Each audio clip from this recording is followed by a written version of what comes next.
Dear students, today we are going to study about class 8 social science civics chapter number 3. Why do we need a parliament? In the last two videos we discussed about why should people decide, people and their representatives, and the role of the parliament. Through this video, now we discuss about to control, guide and inform the government. आज के इस video के माध्यम से हम सरकार को नियंत्रित करना, मार्गदर्शन देना और जानकारी देना, इसके बारे में अध्ययन करेंगे. The parliament, while in session, begins with a question hour. The question hour is an important machinery through which MPs can elect information about the working of the government. This is very important way through which a parliament controls the executive. By asking questions, the government is elected to its shortcomings and also comes to know the opinion of the people. Through their representatives in the parliament, the MPs asking questions of the government is a crucial task for every MP. The opposition parties play a critical role in the healthy functioning of a democracy. They highlight drawbacks in various policies and programs of the government and mobilize popular support for their own policy. सरकार को नियंत्रित करना, उसका मार्गदर्शन देना और जानकारी देना. The parliament, when in session, begins with a questioning hour.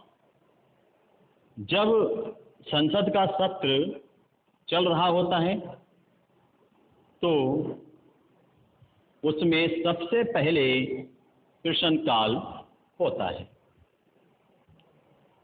The questioning hour is an important machinery through which MPs can elect information about the working of the government.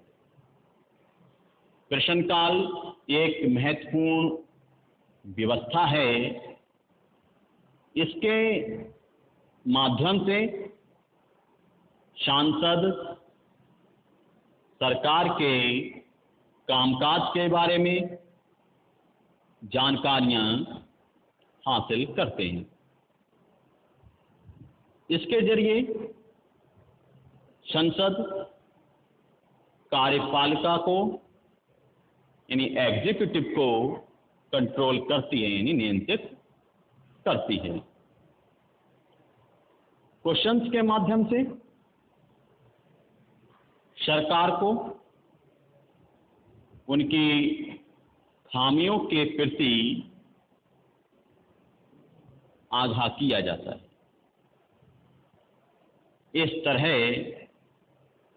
सरकार को भी जनता के प्रतिनिधियों यानी सांसदों के जरिए जनता की राय जानने का मौका मिलता है। सरकार से सवाल पूछना किसी भी सांसद की बहुत महत्वपूर्ण जिम्मेवारी होती है। The highlights drawbacks in various policies and programs of government and mobilize popular support for their own policy. लोकतंत्र के स्वस्थ संचालन में विपक्षी दल एक अहम भूमिका अदा करते हैं।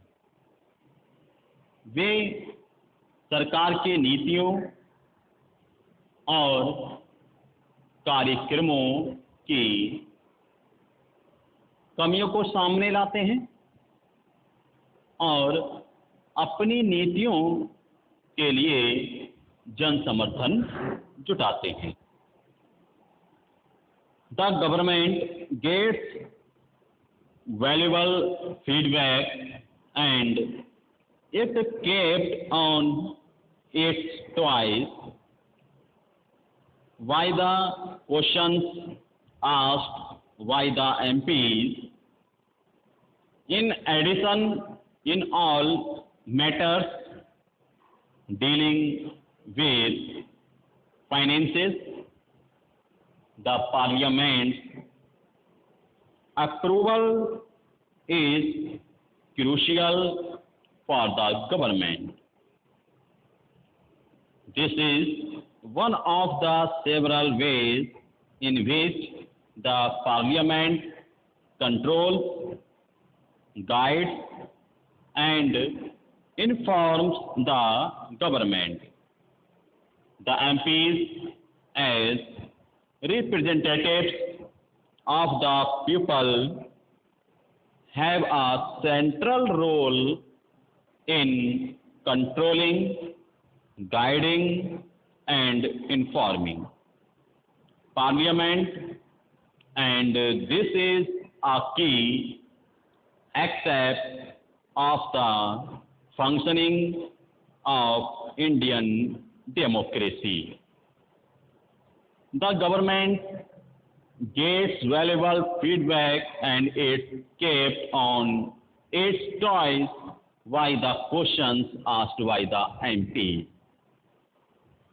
सांसदों के प्रश्नों से सरकार को भी महत्वपूर्ण फीडबैक मिलता है। इसके चलते सरकार चुस्त रहती है, एक्टिव रहती है और इसके अलावा वित्त से संबंधित सभी मामलों में संसद की मंजूरी सरकार के लिए बहुत महत्वपूर्ण होती है। In this, one of the several ways in which the Parliament controls, guides and informs the government. यह उन कई तरीकों में से एक है जिसके माध्यम से संसद सरकार को नियंत्रित करती है, उसका मार्गदर्शन करती है और उसको सूचित करती है। The MPs as representatives of the people have a central role in controlling, guiding and informing Parliament, and this is a key aspect of the functioning of Indian democracy. जनप्रतिनिधियों के रूप में संसद को नियंत्रित, निर्देशित और सूचित करने में सांसदों की एक अहम भूमिका होती है और यह भारतीय लोकतंत्र का एक मुख्य आयाम है। लॉ मेकिंग, कानून बनाना, कानून कैसे बनता है। Law making is a significant function of the parliament. We shall read about it this in the next chapter. कानून बनाना संसद का एक महत्वपूर्ण काम है, इसके लिए हम बाद में चर्चा करेंगे। Who are the people in parliament? संसद में कौन लोग होते हैं? संसद किन लोगों से मिलकर बनती है? The parliament now has more and more people from different backgrounds. For example, there are more rural members as also members from many regional parties, groups, and people that were till now unrepresented are beginning to get elected to the parliament. Who are the people in parliament? संसद में कौन लोग होते हैं? So parliament now has more and more people from different backgrounds. संसद में विभिन्न पृष्ठभूमि वाले लोगों की संख्या बढ़ती जा रही है। उदाहरण के लिए, अब ग्रामीण पृष्ठभूमि वाले सदस्यों की संख्या पहले से ज़्यादा है। बहुत सारे क्षेत्रीय दलों के सदस्य भी अब बढ़ गए हैं। जिन समूहों और तबकों का अब तक संसद में कोई प्रतिनिधित्व नहीं होता था, वे अब चुनाव जीतकर आने लगे हैं। There has also been a increasing the political participation from the Dalit and backward caste and the minorities. Let us look at the following table that shows the percentage of the population who voted in Lok Sabha election in different years. दलित, पिछड़ी जातियों और अल्पसंख्यकों की राजनीतिक हिस्सेदारी भी बढ़ रही है। जो तालिका नीचे दी गई है, तो उस तालिका से पता चलता है कि अलग अलग सालों में लोकसभा के लिए वोट डालने वाली जो आबादी है, उसका प्रतिशत कितना था। It has been observed that representative democracy cannot produce a perfect reflection of society.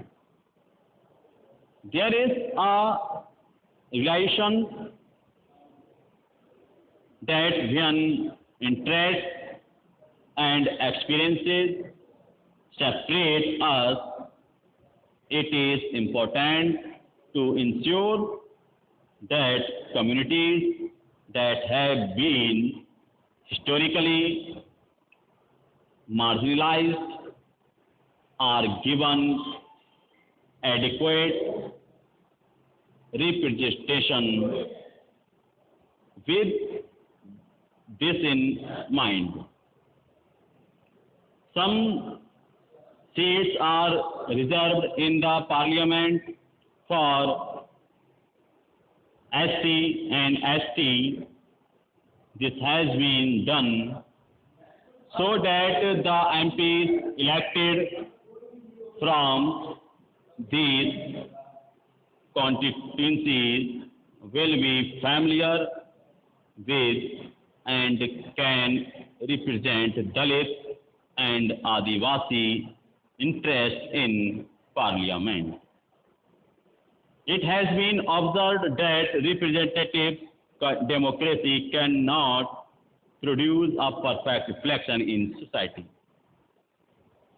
देखने में आया है कि प्रतिनिधि मूलक लोकतंत्र अपने समाज को पूरे तौर पर देखने में आया कि प्रतिनिधि मूलक लोकतंत्र अपने समाज को पूरे तौर तरीके पर सही ढंग से प्रतिबिंब नहीं कर सकता।